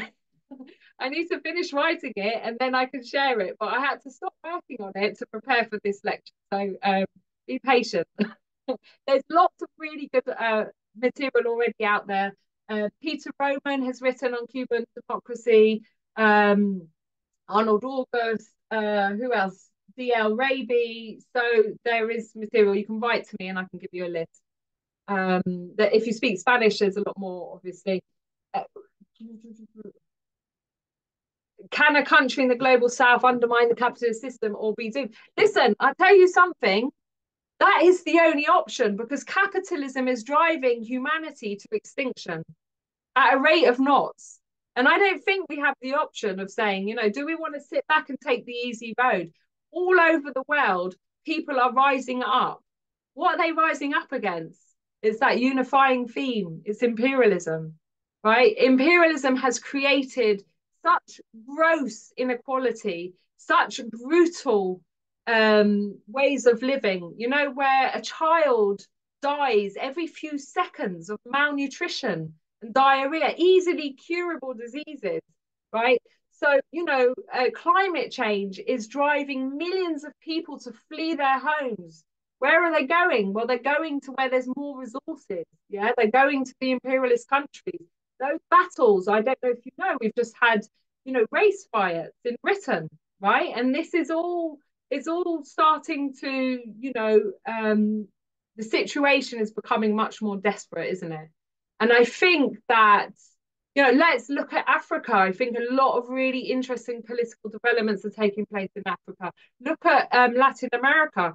There's battles on a daily basis. You know, what's happening in Venezuela is a battle over sovereignty and social justice, just the same. So I don't know. It's hard for me to know how to respond when I don't know where many of you are from, because you know, my response would be different. If you're in imperialist countries, then I would say, well, you know, we have a role to play too, right? We have a campaign to combat, in the case of Cuba, to combat the way that the banks are illegally enforcing the US blockade, because there, as I said, there's laws in Britain, there's laws in the whole of the European Union to make that illegal. I have the right under my law in my country to trade with Cuba, to transact with Cuba, but it's been blocked by banks. So we have a campaign called the 1 cent for Cuba campaign, 1C for Cuba, like with the number 1 and letter number 4. You can look it up on the, there are other campaigns. There's lots of campaigns in the United States, Saving Lives campaign. There's just been a campaign I was involved in, a pacemakers campaign to help to raise money for pacemakers for Cuba, because the situation has become that desperate that they had, you know, a backlog of 3 years for people. That's really life and death. You know, for a long time, people sort of said, well, you know, what evidence is there that the blockade is killing people? And, you know, when there were sanctions in Iraq in the 1990s, 150 children died every day as a direct result of those sanctions. And then people looked at Cuba and they said, wow, look at their wonderful infant mortality and life expectancy. And, you know, so what effect is the blockade having? But now, because of the way that the sanctions have been so intensified under the Trump administration, and with COVID, you can see the genocidal impact of sanctions in Cuba, right? When they couldn't get medical ventilators, when they couldn't get their oxygen machine repaired, right? When people died unnecessarily because of that, when they couldn't get the vaccines, just on a daily basis, you know, the impact on the medical system, one of the best medical systems in the world, as I said, more doctors per person and so on. So it is really wrong and criminal, but it all stems from imperialism. So for those of us that are in imperialist countries, we have to take our responsibility to confront the policies of our own governments that are creating this scenario, right, where, you know, people are forced to flee from climate change, from wars, which are fueled by imperialist companies in search for the metals, you know, right? You all got mobile phones there, no doubt, right? Coltan and so on. Metals torn from the soils in Congo and other countries at massive, terrible human cost. And, you know, paramilitaries armed with Western guns in the pursuit of profit for Western corporations and so on, or imperialist corporations. And, you know, we've already had coups over lithium, which is this important metal for renewable energies, right? The coup against Evo Morales is being called the lithium coup, right? So, you know, we have a massive role to play. We have a massive role to play, because if we do protests at the head offices of some of these corporations, it will have an impact. Yeah, we have to see that we are linked. That's what I was talking about right at the beginning. Right, our struggles are linked. We have to go back to that, recognizing the important value of internationalism and see how we in imperialist countries benefit through imperialism. And that makes us complices unless we are fighting against it. I don't even know what question I was answering with that, but oh, it was the one about fighting against in the global south. Yeah. What else was there? Okay, there's someone with your hand up. Do you want to ask a question? Yes, hello. Thank you so much for the presentation, Professor. It's been really informative. So my question is, as someone who works in development research, um, which is very dominated by, neoliberal ideologies, I'd say. I was curious to hear if you're how do I phrase this? Sorry. If you're if the outcomes of the outcomes and the process of the Cuban Revolution um can if you think they can be translated to other contexts, and how people who work in the field or can go about doing that. I'm sorry, can you just say that again? I got totally distracted by reading the new question that came No up in the worries. chat. Yeah. Just the question bit, yeah. So, how can the Cuban development model be translated into other contexts, I guess is what I was asking.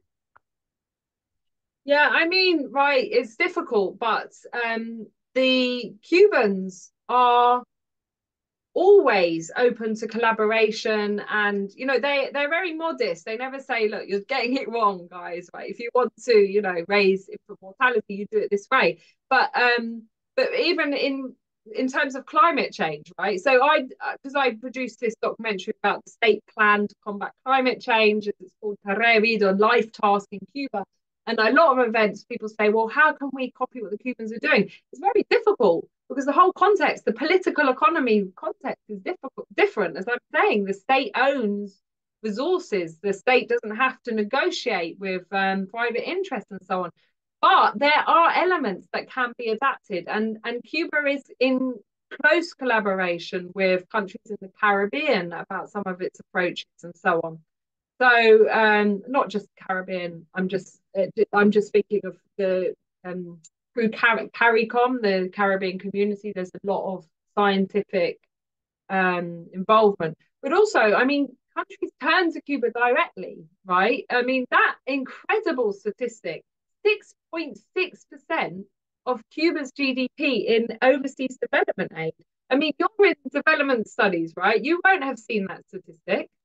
Definitely And not, the Cubans don't talk about it. That had to come from a Guatemalan researcher, yeah? And he took the OECD metrics for how you measure the value of each contribution, yeah? So the Cubans will tell you, yeah, we have 10 doctors in this community, 5 doing obstetrics, 2 dentists, whatever, right? And they will never tell you how much the value of that is worth, yeah? So, the fact is that, in fact, there are some statistics, but they're so old now. They're from like 2015. The number of people who have had free consultations with Cuban doctors around the world is something like 2 point something billion. I mean, think about that. Billion. How many people have had a Cuban medic assist a birth? It's like 1 point something billion, right? It's crazy. So, the fact is that if you are in a developing country, in a poor community, you are likely to know this from empirical evidence. You're likely to have seen or been treated by a Cuban doctor. But if you're in Britain, it's like, what? How have I not heard about this? So, I think you were right in the first comment you made. You premised your comment by saying, development studies or development world is very much to work within the framework of neoliberalism, not to challenge the unequal terms of trade, right, or imperialist relations globally that create the poverty, that create the pretext for all these, development institutions that give careers and salaries to millions of people around, maybe not millions, I don't know, hundreds of thousands around the world who benefit from the status quo.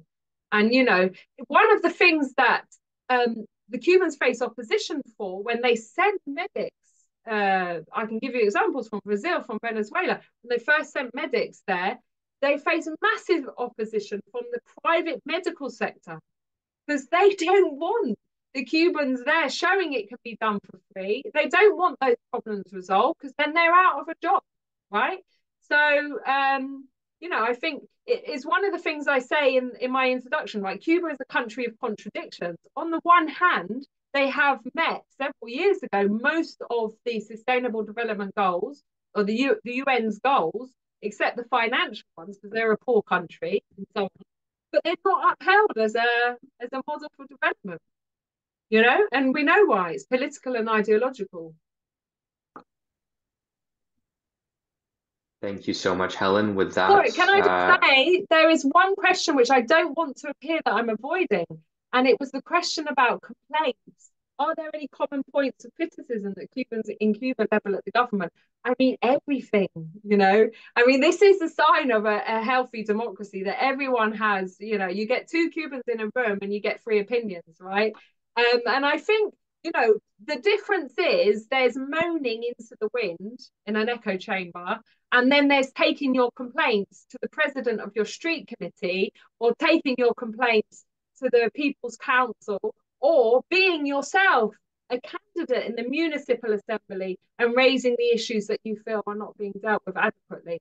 Now, there may be a lot of frustration because sometimes the problems you want to be dealt with, they don't have the money, the economic resources to be able to deal with them adequately.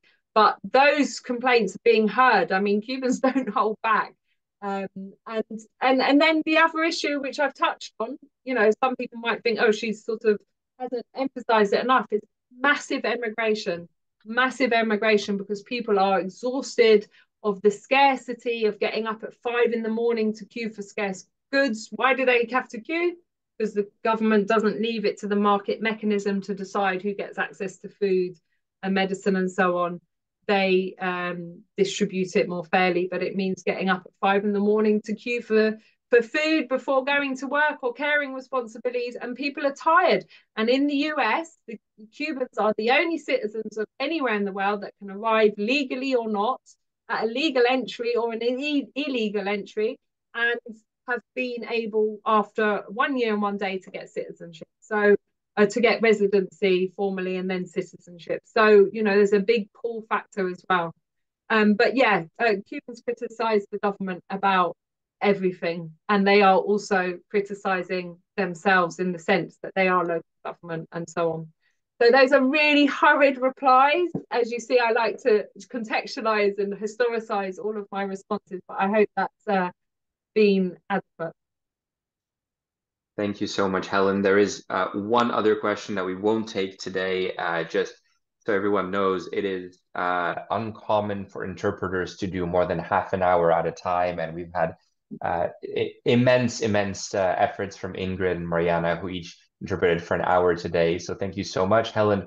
Thank you for that clear and sweeping account of socialist construction and of the possibilities of building a system outside of the sphere of capital accumulation, which has been proven to serve people much more effectively than capitalist systems can. I think, we will all leave this lecture inspired. We look forward to the publication of your paper when it comes out. Do send it to us and I will share it with the whole group. And if there are any other questions, I invite everyone to take the discussion back into the Telegram group, which has already had a lively conversation going on. So thank you all for coming again. I'll be in touch when we confirm the final missing lecture. Thank you, everyone. You can always email me as well. I put my email on the slide.